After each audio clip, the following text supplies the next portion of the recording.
La CELAC es esa comunidad de estados latinoamericanos y caribeños que se presenta como un foro de integración regional, pero tras 14 años no tiene sede, ni presupuesto, ni secretaría ejecutiva.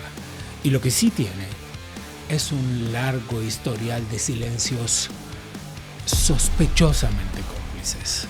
Nació con un pecado original, por cierto, porque fue creada por Hugo Chávez y los Castro para consolidar su relato antiimperialista y para proteger dictaduras amigas. El resultado: cero integración real, muchas cumbres y pocos logros. Sus miembros evitan hablar de presos políticos, de crímenes de lesa humanidad o de dictaduras, porque Cuba, Nicaragua y Venezuela son víctimas y no victimarios, ¿cierto? Cuando los integrantes de la CELAC se reúnen, hacen de cuenta que ahí no hay ni represión, ni miseria, ni presos políticos, y tampoco fraudes electorales, para que siempre los mismos permanezcan en el poder. Y aunque las declaraciones finales hablan de libertad y democracia, parece una burla, ¿cierto? La reciente cumbre de Tegucigalpa lo refleja. Solo 10 de los 33 jefes de Estado asistieron. No fueron ni Milei, ni Boric, ni Bukele, pero tampoco Maduro y Ortega. Pero sí enviaron a sus cancilleres porque ausentes no quieren perder su silla. Y mientras tanto, China avanza. Sí, China. Como indica la declaración de Beijing de la cuarta reunión ministerial del foro China-CELAC, el pasado 13 de mayo. Ahí se habla de la proscripción de armas nucleares para Latinoamérica. Pero China sí que las tiene, ¿eh? Total que la relación CELAC-China crece y con eso la influencia de un modelo que redefine derechos humanos como derechos al desarrollo. Calla, por supuesto, sobre Taiwán, presos políticos o democracia liberal. La CELAC ya no es un espacio de integración, es un tentáculo chino, una cueva de Alibaba para dictadores, un eco del Foro de Sao Paulo y el Grupo de Puebla, y su objetivo no es unir a Latinoamérica, sino separarla del mundo más libre. Y en esa separación, lo que se pierde no es un asiento en la ONU, se pierde libertad, se pierde democracia y dignidad. Y por cierto, en contra de lo que se pregona, también se pierden muchos derechos de los latinoamericanos.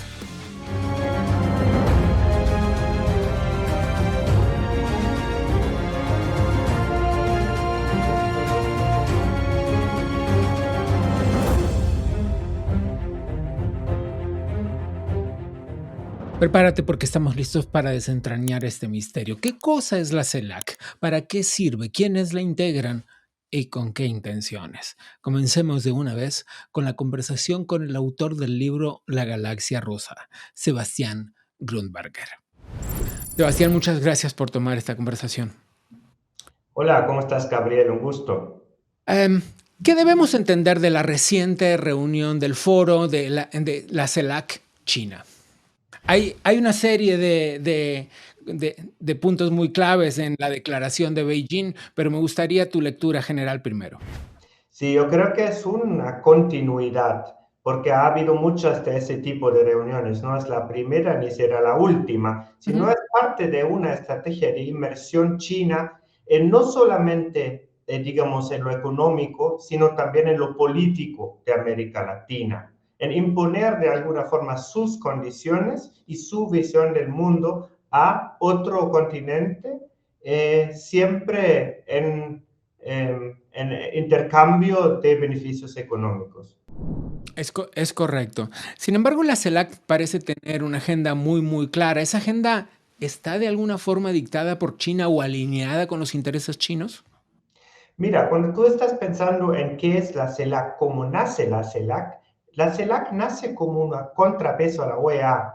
Y la OEA obviamente tiene en su seno a Estados Unidos, que tiene un rol dominante, y a Canadá. Y la CELAC de alguna forma es el intento de formar un grupo de países que defienden intereses sin Estados Unidos. Ujú. Eso para China es muy interesante porque los chinos tratan de siempre meterse entre medio de la relación de Occidente en general, entendido como como Estados Unidos y Europa en primer lugar, y,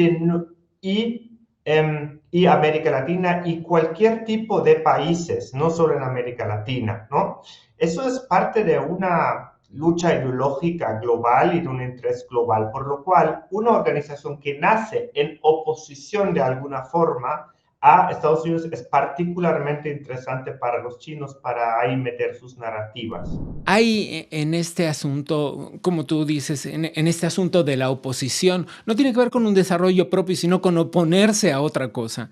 Hay algunas cuantas cosas en común que me llaman la atención respecto de por qué los países, entiendo que no todos, pero los países miembros de la CELAC aceptan algunas condiciones de China, ¿no? Y algunas de esas condiciones tienen que ver, por ejemplo, con la idea de una única China, ¿no? Una Sí. China unificada. Es decir, esto deja fuera, por ejemplo, al Tíbet, ¿no?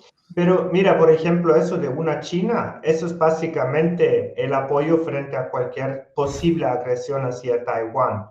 Eh, pero aparte de eso hay mucho más, ¿no? Detrás de eso es un intento chino a cambiar lo que nosotros entendemos como democracia y derechos humanos, esa narrativa que ven de que la democracia tiene que ver con el voto, con libertades individuales, que los derechos humanos son libertades individuales como libertad de expresión, libertad de religión, todo eso, y lo tratan de cambiar en una narrativa donde los derechos humanos es como una especie de derecho colectivo, derecho al desarrollo, ¿no? Al superar la pobreza, y ahí muestran que ellos son más eficientes, o según ellos son más eficientes que los países democráticos, y de eso sale de que la democracia, como nosotros la entendemos, para ellos es un modelo que es inferior al modelo, bueno, del Partido Comunista Único. Y de alguna forma en esas declaraciones ponen muchas narrativas que apuntan en esa dirección. O Y sea, ahí no es solo Taiwán, es el rol como potencia, digamos, rectora, no solamente en lo político, también en lo moral y en lo político de China. Y eso viene de hace mucho rato y eso también se nota ahí. ahí es a donde quisiera poner la lupa un segundo, Sebastián, porque si, otra vez, no todos, no podemos poner a Argentina en la misma bolsa, ¿no? Pero si los países miembros de la CELAC dan por sentado esto que tú dices, aceptan No, que tú dices, esto que tú dices, implica un peligro para los países miembros, para la población de los países miembros de la CELAC, porque implica un cambio de paradigma en la democracia. Entonces, bueno, sí, porque de alguna forma se está socavando la idea de una democracia liberal.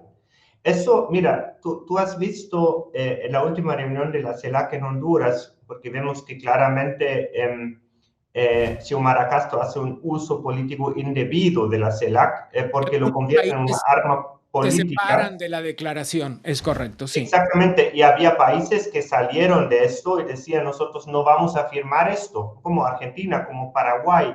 Eh, y por lo cual, pero ahora tienes en la CELAC, la gran mayoría de los países están gobernados por gobiernos afines a lo que yo en mi libro llamo la galaxia rosa, que es una izquierda que oscila entre socialdemocrática y entre dictaduras, francamente, y que juntos, de alguna forma, en política exterior, están siguiendo a una agenda profundamente anti-occidental y, en el fondo, antidemocrática. Por Autoritario. eso, ese terreno es muy fértil, el terreno que está preparado por Cuba, sobre todo, porque todo esto viene de la narrativa antiimperialista de Cuba, antiimperialista contra Estados Unidos, no contra China o contra Rusia.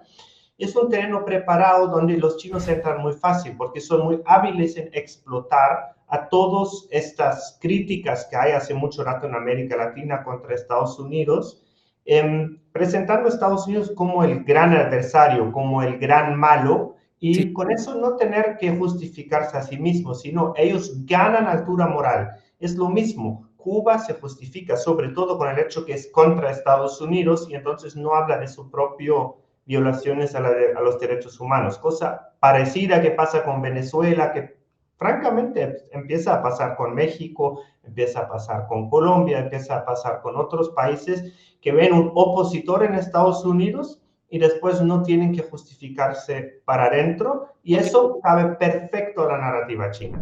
Si los países que forman parte de la CELAC son tan divergentes, entonces, ¿cómo definimos a la CELAC? ¿Qué es al fin de cuentas? Bueno, todos son miembros de la CELAC en el fondo. Es una institución que fue fundada con este afán que les dije, ¿no? De que hacer un contrapeso a Estados Unidos.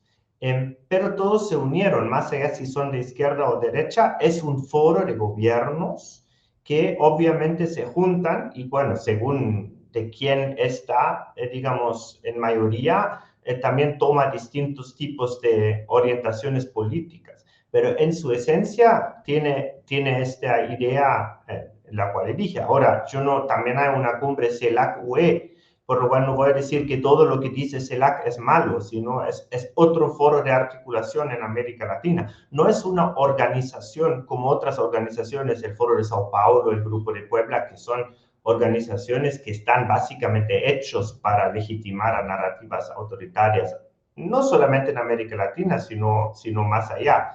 Pero existen intentos de cooptar la CELAC y alinearse con esa agenda profundamente, bueno, francamente antiliberal y antidemocrática.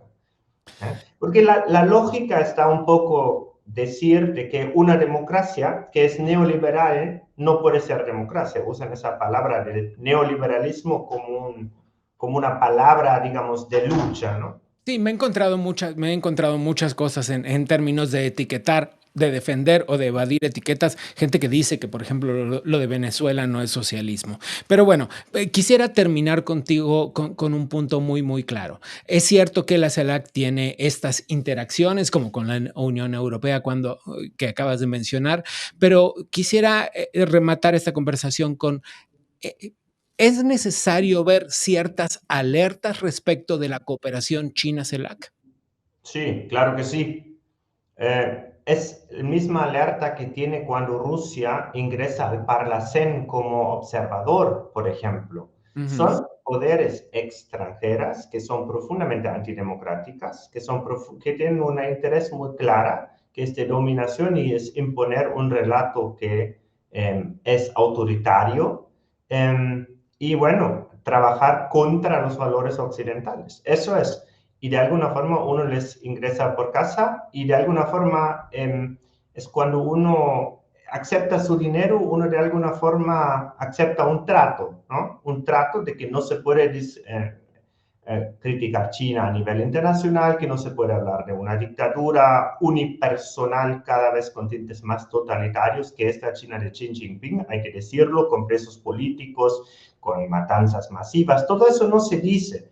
Todo eso se trata de porque uno tiene interés de que China invierte, por mucho que uno cae a veces en la trampa de una deuda de la cual tampoco uno puede hablar mucho en público. Por lo cual, los chinos son muy hábiles en socavar la discusión sobre lo que hace China en América Latina. O sea, China conoce a América Latina mucho mejor que América Latina conoce a China. Y Eso. ese desbalance es un gran problema. Cuando uno hace un negocio con alguien, es importante que uno conozca bien y qué hay detrás de eso. Y Porque pronto, creo que hay muchas condiciones que no estarían dispuestos muchos latinoamericanos a sacrificar. Quiero decir una última cosa. sí, Los chinos operan muchísimo con declaraciones. Sacan una declaración aquí, una declaración acá, una declaración acá, ponen algún lenguaje pequeño ahí, allá, allá, que no llama mucho la atención a los latinoamericanos, pero que están alimentando a la narrativa china y que les pueden usar internamente para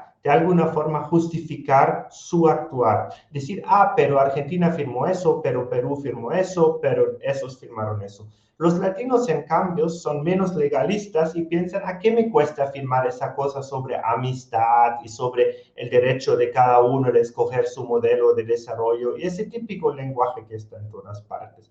Por lo cual, yo simplemente llamo a ver no solamente lo que dicen los textos que uno firma, sino lo que los chinos están queriendo decir con esos textos. Sin duda. Y como a los políticos latinoamericanos en Latinoamérica electoralmente no les cuesta haber firmado algo con los chinos, bueno, siguen firmando. Y eso me parece un peligro y algo que hay que alertar. Y para hacer una propaganda, yo escribí un libro que se llama La Galaxia Rosa, que lo pueden encontrar, simplemente googlean La Galaxia Rosa, Foro Sao Paulo, y ahí pueden leer mucho de eso. Es un libro que lo recomiendo mucho, es un libro breve en extensión, pero cargado de información.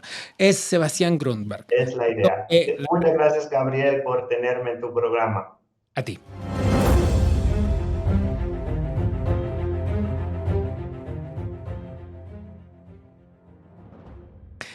Siempre me gusta mucho conversar con el tipo de personajes con el que voy a charlar a continuación, porque conocen, creo yo, las tripas del dragón. Arturo McFields fue embajador nicaragüense ante la OEA. Vaya si sabe de este asunto. Arturo, muchas gracias por tomar esta conversación. ¿Por qué cuando intentamos comprender el funcionamiento de la CELAC nos quedamos con la idea de que se trata de un amigos diciéndose a sí mismos cuán interesantes, cuán dignos y cuán dispuestos están a pelear contra un imperialismo que los oprime, pero no vemos una respuesta política real de quienes forman parte de esta organización, que por cierto, sea dicho de paso, es demasiado heterogénea, ¿no? Sí, creo que a como lo estás planteando un poco, ¿no? Esta heterogeneidad de ideológica es un tema, pero sobre todo la CELAC nace con pecado original. Desde su formación, su objetivo principal fue crear un organismo hemisférico sin la presencia de Estados Unidos y Canadá. Correcto. Y a partir de ahí empezar a construir algo que en su momento iba a reemplazar a la Organización de Estados Americanos. Pero han pasado casi 15 años y no se ha logrado. La CELAC no tiene sede, la CELAC no tiene presupuesto, la CELAC no tiene una secretaría ejecutiva. Y por esto mismo, aunque se tomen cada vez y cuando alguna que otra declaración o resolución, no se le puede dar seguimiento porque no hay una secretaría ejecutiva que se encargue de darle seguimiento. Solo hay presidencias pro tempore que no cuentan con un presupuesto específico para convertir en realidad estas promesas y estos sueños de humo. Apañar, solapar dictaduras no parece ser un buen objetivo para una organización internacional. Creo que ahí estamos tocando el alma y motor de la CELAC, que fue creada en gran manera por los petrodólares de Hugo Chávez y por la matriz ideológica de los hermanos Castro en la isla de Cuba. Y si juntamos esto, la CELAC parecía que podía lograr algo porque tenía este financiamiento robusto de Venezuela y tenía la matriz ideológica de los hermanos Castro. Sin embargo, al desaparecer los dólares, los petrodólares, también la CELAC se fue diluyendo en medio de la llanura y en los últimos 3 años han querido revitalizarla con el regreso de presidentes como en su momento Andrés Manuel López Obrador y posteriormente el presidente de Argentina en su momento, mucho antes de que llegara Javier Milei, por supuesto, ¿no? Pero entonces inició con una fuerza de petrodólares, se diluyó en la llanura y en los últimos 4 años han querido revitalizarla. Sin embargo, hace pocas semanas hubo una reunión de la CELAC de presidentes y no lograron ni siquiera una resolución que fuera aprobada, porque no existe esa fortaleza que tienen otras organizaciones. Existe una aspiración de integración, pero sin integridad. A ver, estaban presentes Bolivia, Brasil, Colombia, México, Cuba, Guatemala, Haití, Guyana, San Vicente, y por supuesto Honduras, que era el país, Granadinas y por supuesto Honduras, que era el país anfitrión. Pero como bien dices, Arturo, hubo ahí una serie de declaraciones pero no hubo acuerdos, salvo la idea de reunirse para conformar un bloque económico que alguna vez tuvo la aspiración de incluso una moneda en común. ¿Suena eso posible o razonable? Dentro de la propuesta original que había impulsado Hugo Chávez, se había hablado incluso de dos monedas. Una inicialmente fue el sucre, luego se habló de una que se llamaba Petro, nada que ver con el actual presidente, pero fueron ideas que surgieron, Se pero habló que de no se sur también, ¿es correcto? también, pero el Sucre probablemente fue una de las que lograron, creo, un par de transacciones, sobre todo Rafael Correa fue uno de los que le impulsó y acabó en un pleito muy grande que tuvo que llegar a cortes internacionales porque esa moneda no existía y no tenía ningún respaldo económico. Y como le decía, se diluyó la CELAC, luego intenta volver hace 4 años y está navegando en aguas inciertas, aunque el nuevo contexto de guerra financiera entre Estados Unidos y China ha sido aprovechado por Pekín para tratar de revitalizar la OEA con el cuarto foro CELAC China que se está realizando justo en estos momentos en Pekín. ¿Y qué es lo que se puede esperar de esta reunión CELAC-China? Porque si el objetivo era oponerse al imperialismo, China es precisamente eso, imperialista. Creo que China quiere ejercer un poco de presión y mostrar un poco de músculo a Estados Unidos y decir, incluso en tu traspatio sigo teniendo una fuerte influencia. Algo que ya no es tan cierto, porque recordemos que China ya no tiene aquel crecimiento robusto de 10% anual de hace una década. China se ha venido decantando, tiene una serie de crisis inmobiliaria y es incapaz de llevar a cabo muchos proyectos. Recordemos el famoso tren bala en México, que nunca lo llegamos a ver. Recordemos proyectos fallidos como una represa en Ecuador, que fue un desastre, y que cuando el gobierno de Ecuador vino y dijo, queremos reclamar daños por esta represa y que solucionen el problema, China dijo, sí te la voy a reparar, pero déjamela que yo la controle por 30 años. Es bien complicada la relación con China. En Nicaragua se prometió un canal interoceánico y ni siquiera barcos de papel han cruzado por ese canal interoceánico. La CELAC ha tenido algunos proyectos exitosos, o mejor dicho, China ha tenido algunos proyectos exitosos que ha vendido a Latinoamérica, pero actualmente no está en un buen momento. No está en un buen momento para prometer o al menos cumplir estos anuncios que pueden derivar del foro CELAC. ¿Qué relación tiene la presencia de Rusia, que sigue operando, como bien sabemos, en algunos, precisamente de la mano de las dictaduras latinoamericanas?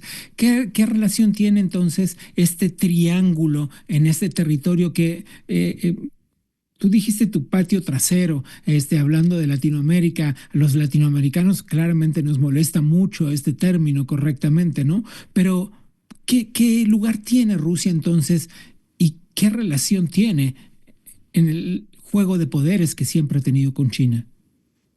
Creo que en el caso de Rusia, el tema de los juegos de guerra y las propuestas que tienen que ver con armamento, eh, con algunos proyectos que incluyen donaciones de trigo para algunos países muy pobres, como Bolivia, como Venezuela, como las islas del Caribe, que uno dice tienen el apoyo como de 13 países, pero son países que cada uno de ellos tienen 50,000 personas. O sea, son países bastante pequeños y que con una donación de trigo de Rusia, ellos logran algún tipo de beneficio. Pero más allá de la influencia oscura de Rusia, yo creo que China es uno de los que ha sabido vender promesas y jugar con algunos proyectos que ha vendido a Latinoamérica y que en el pasado tuvieron algún atractivo, pero que actualmente existe desconfianza en muchos proyectos de China, sobre todo porque no cuentan con presupuesto, pero también por la deuda trampa que generan en muchos de los países que se aventuran. Incluso Chile, que es un país muy desarrollado, la energía de Chile está en manos de China. Los buses eléctricos están en manos de China. la infraestructura, la industria del cobre y del litio ya no le pertenecen a Chile, está en manos de China. Y ahorita ellos dicen, ¿qué podemos hacer si nuestras exportaciones dependen de China? Chile es el claro ejemplo de cómo un país rico puede volverse esclavo de una superpotencia. La pregunta que me lleva a esto indefectiblemente es si este panorama que nos estás describiendo es tan tremendo como lo estás describiendo, entonces la CELAC no es más que un tentáculo asiático. Creo que la CELAC es una especie de tentáculo asiático, pero que también actúa como una especie de cueva de Alibaba para las dictaduras de Cuba, Nicaragua y Venezuela, y ahora Bolivia también, que se está integrando cada vez con más fuerza a este club de dictadores. Hablemos de las ausencias de la reunión de 2025 de la CELAC. Uno, claro que se imaginaba que allí no estaría ni Nayib Bukele, ni Noboa, ni Javier Milei. Eso era un hecho. Ideológicamente están en las antípodas de quienes rigen la CELAC. Pero ¿por qué no están aquellas izquierdas que, y digo izquierdas no por hago las comillas no porque no sean de izquierda, sino porque uno no entiende por qué no estuvo Boric, por qué no estuvo el nuevo presidente de izquierda de Uruguay, por qué no están ellos. Creo que hay una especie de cautela generada con la llegada del presidente Trump y no todo el mundo quiere quemarse con este tipo de organizaciones. Tiene que ver con el tamaño en el que tiene cada uno de los países. Me explico. México asistió. Creo que México asiste porque tiene una relación de cercanía con la primer mujer presidenta de México, con la primer presidenta mujer de Honduras. Entonces Con Xiomara Castro. hay una especie de necesidad de validación y de solidaridad con la presidenta de Honduras. Pero el hecho es cómo la CELAC no tuvo el poder de convocatoria incluso para sentar a la mesa a los tiranos de siempre, como el dictador Maduro o el dictador Daniel Ortega. No tuvieron un sitio en la mesa, aunque sí llegaron sus cancilleres y delegaciones, pues, de rigor, porque tienen que estar en la CELAC. Creo que es una muestra de cómo la CELAC se ha ido debilitando a tal grado que ni las mismas izquierdas terminan por convencerse de qué tan buenos o tangibles son los resultados CELAC. ¿Y qué puede esperarse de la relación de Gustavo Petro con Estados Unidos, teniendo en cuenta las fricciones en el inicio del gobierno de Donald Trump y este nuevo rol de Gustavo Petro como presidente pro tempore de la CELAC? Muy interesante tu pregunta, porque yo creo que Petro está a punto de dinamitar 200 años de relaciones diplomáticas con Estados Unidos, que lo vimos hace poco, que lo celebraron en grande, ¿no? Y Petro está dinamitando esta relación en el altar de sus propias ambiciones personales. Ahí la está sacrificando. ¿Le ves un futuro de influencia real a la CELAC? Creo que la CELAC está en peligro de extinción. Arturo, te agradezco enormemente esta conversación. Es Arturo McFields, ex embajador ante la OEA, y su análisis sobre el rol de la CELAC en la política regional.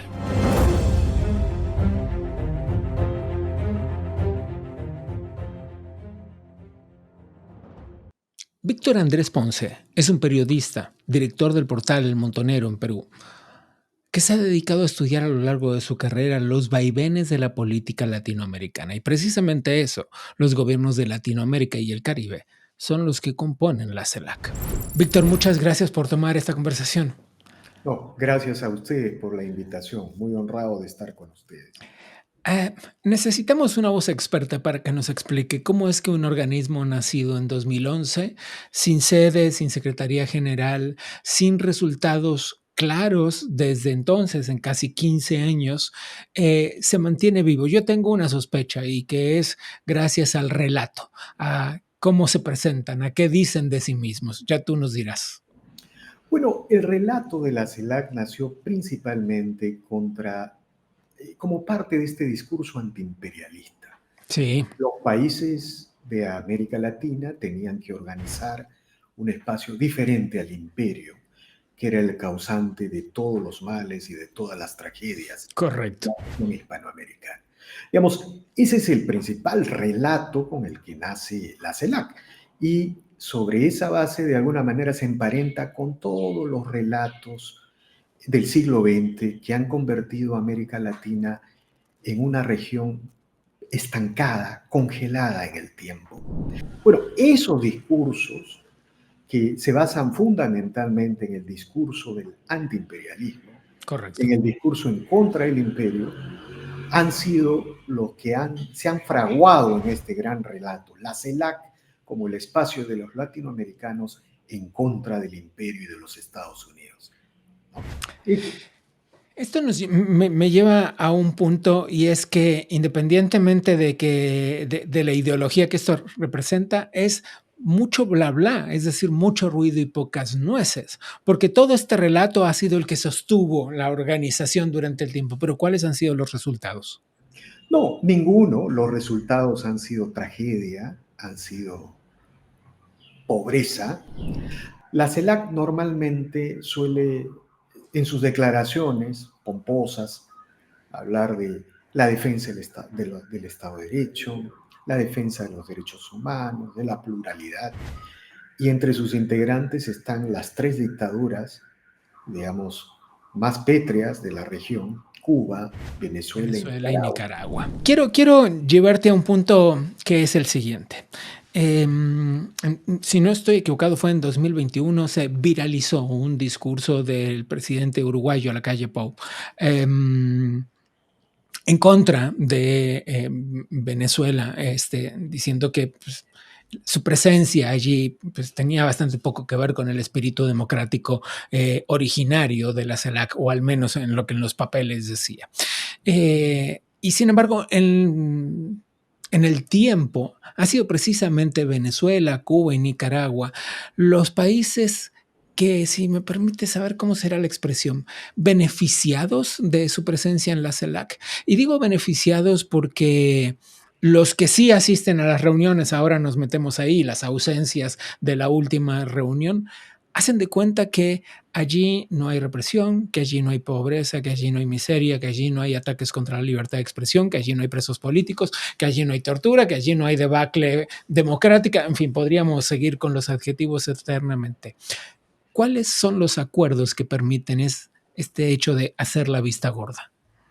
No, la CELAC es, digamos, es una herramienta de los países del eje bolivariano, del Grupo de Puebla, del Foro de Sao Paulo.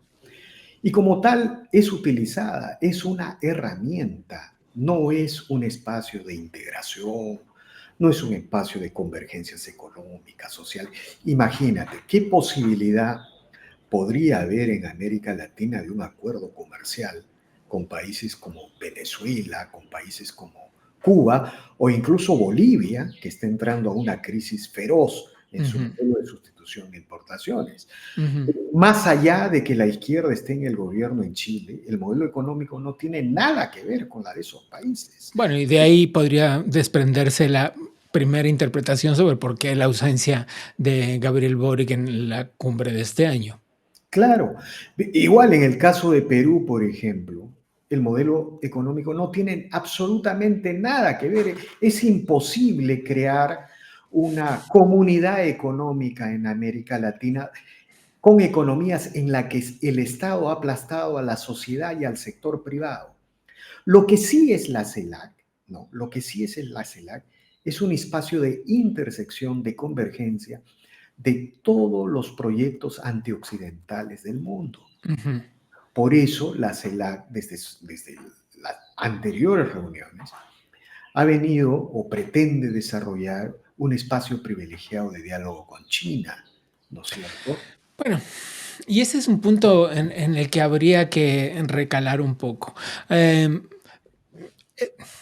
Es ingenuo creer que los miembros de la CELAC no entienden las implicancias de la relación con China y lo que ellos dicen por un lado sobre la organización, lo necesario de oponerse a la supremacía estadounidense, la promoción de una moneda única, nunca va a pasar, díganle a Brasil o Argentina que se metan en una moneda única, eso no va a pasar. Y sin embargo, parecen obviar el espíritu imperialista de China.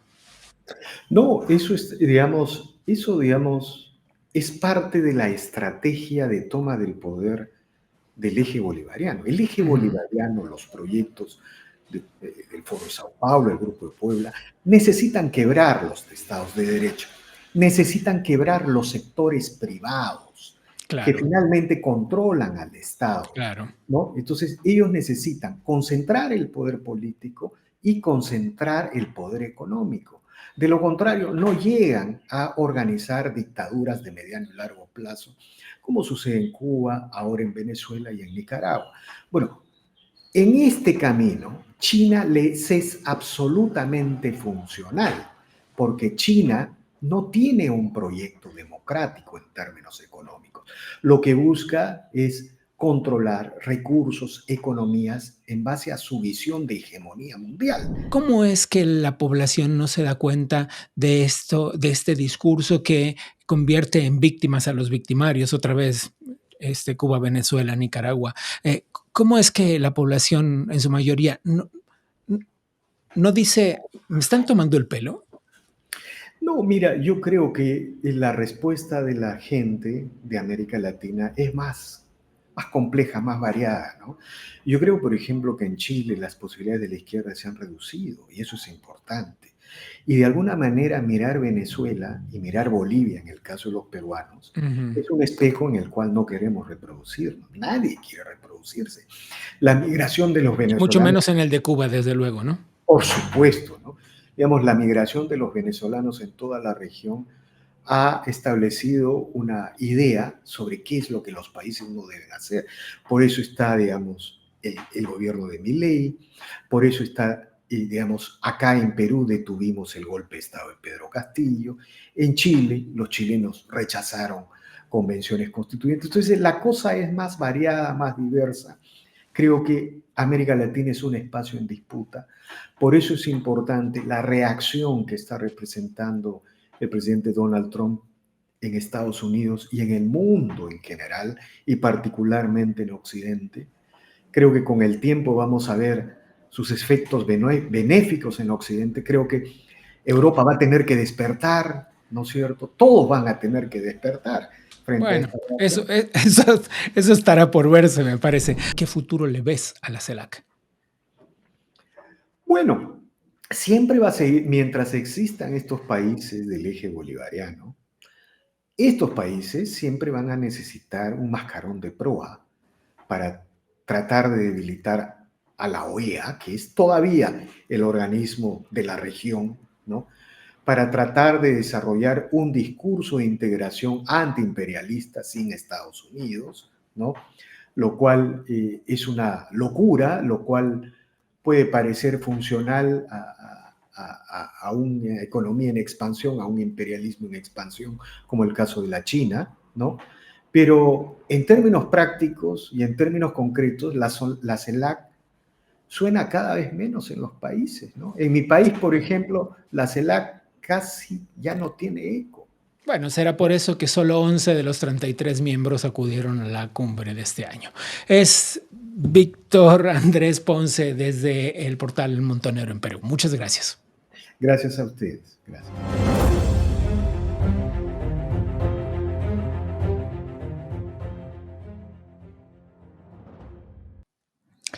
Me encantaría decirles que dejamos el tema, pero este tema da para mucho más, así es que promete segunda parte. Mientras tanto, vamos a dar una vuelta puertas adentro del Adam Smith Center for Economic Freedom, a ver qué está pasando por ahí con los highlights.